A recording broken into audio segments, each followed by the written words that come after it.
तुम्हाला हायपोथायरॉइडिझमचा त्रास असेल तर हे 5 मायक्रोन्यूट्रिएंट्स तुमच्या आहारात नक्की घ्या.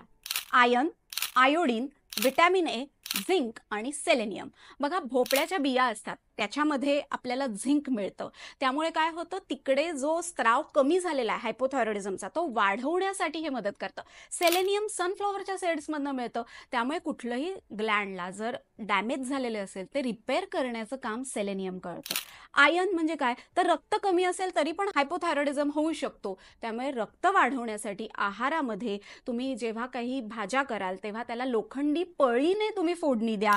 लोखंडी तव्यावरती पोळ्या करा, म्हणजे तो आयर्न कंटेंट पण तुम्हाला चांगला मिळेल. व्हिटॅमिन ए साठी तुम्ही गाजर घेऊ शकता आणि आयोडीनसाठी नुसतं गुलाबी मीठ न वापरता पांढरं पण मीठ वापरा, म्हणजे आयोडीन कंटेंट शरीराला योग्य मिळू शकेल. थँक्यू.